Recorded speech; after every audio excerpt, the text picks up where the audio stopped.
ഇത് രാവിലെ ഇവിടെ നെയ്ച്ച ആൾക്കാർക്ക് മുറിക്കേണ്ടത്. അല്ലാതെ ഇവിടെ വെറുതെ വണ്ടി അപ്പൊ അങ്ങനെ സാലിക്ക് എങ്ങനെ കിട്ടിയ ഇപ്പൊ വേണ്ട സാലിക്ക് എങ്ങനെ കിട്ടിയ ഇവിടെ തെളിവുണ്ട്. എന്നെ തെളിവ് എന്നെ തെളിവ് ഞാൻ തന്നെ വീഡിയോ എടുത്തിച്ചും പോയത്.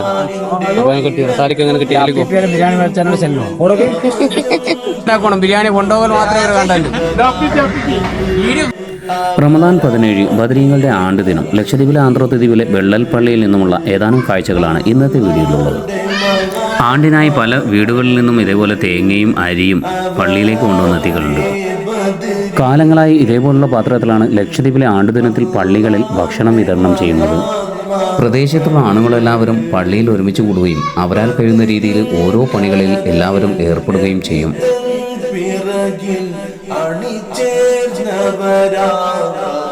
ബിരിയാണിയുടെ പരിപാടി മുറ പോലെ നടക്കുകയാണ്.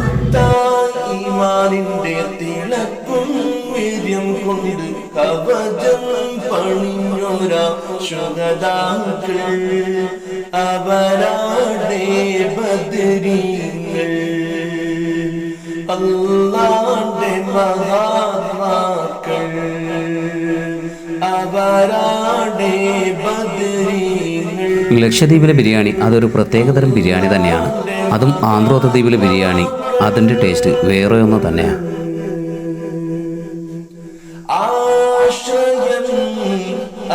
രാവിലെ മുതൽ പള്ളിയിൽ വന്ന് ഉറൂസിൻ്റെ പരിപാടികൾക്കായി അധ്വാനിക്കുന്ന ആൾക്കാർക്ക് ബിരിയാണി ഇതേപോലെ കവറിലാക്കി കൊടുക്കലുണ്ട്. ആന്ധ്രാദ്വീപിലെ ഉറൂസുകളുടെ പ്രത്യേകത എന്ന് പറയുന്നത് കിടപ്പിലായ രോഗികൾക്കും വീട്ടിലുള്ള സ്ത്രീകൾക്കും പ്രത്യേകം ബിരിയാണികൾ സമയാസമയത്ത് തന്നെ കൊണ്ടുപോയി എത്തിച്ചു കൊടുക്കലുണ്ട്.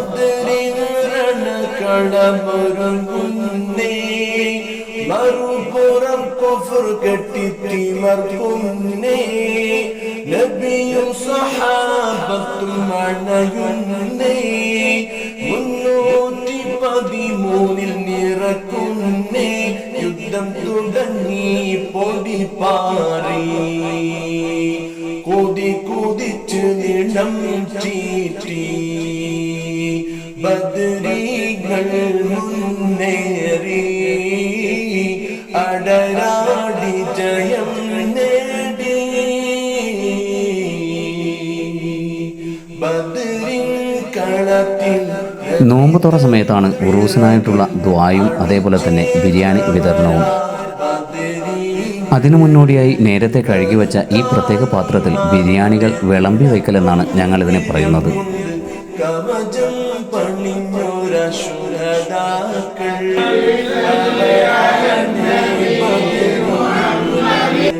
വൈകുന്നേരം 5 മണിയാകുമ്പോൾ മൗലിദ് പാരായണം പള്ളിക്കകത്ത് തുടങ്ങും.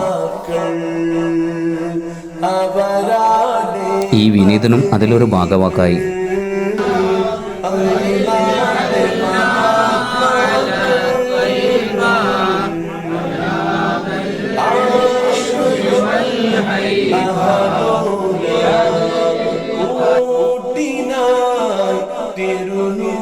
നോമ്പ് മുറിക്കാനായിട്ടുള്ള ഈത്തപ്പഴവും നമുക്ക് അവിടെ നിന്ന് കിട്ടും.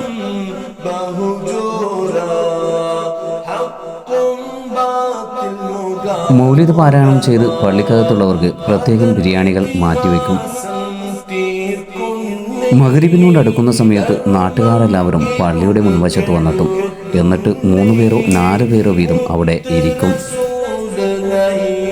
നേരത്തെ വിളമ്പി വെച്ച ഭക്ഷണം വരിയായി നിന്ന് സംഘാടകർ ജനങ്ങളിലേക്ക് എത്തിക്കും.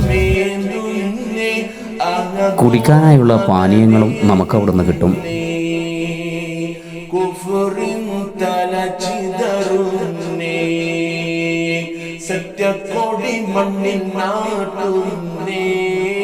കുട്ടികളും സുഹൃത്തുക്കളും ഒന്നിച്ചിരുന്ന് ഒരു പ്ലേറ്റിൽ ഉണ്ണുന്ന ആ ഒരു ശീലം പണ്ടുകാലം മുതലേ ആന്ധ്രാദ്വീപിൽ നടന്നു വരാറുള്ളതാണ്. തീന്മേശയോ കസേരയോ പായയോ ഒന്നുമില്ലാതെ വെറും നിലത്തിരുന്ന് കഴിച്ചിരുന്ന ശീലമായിരുന്നു നേരത്തെയുള്ളത്. ഇന്ന് പലയിടങ്ങളിലും കസേരയും മേശയിലേക്കും ആയി ഭക്ഷണ രീതി. എന്നാൽ പരമ്പരാഗതമായി തുടരുന്ന ഈ ഒരു ശീലം ഇനിയും തുടർന്നു കൊണ്ടുപോകുന്ന ടീമുകളും നമുക്കിടയിലുണ്ട്.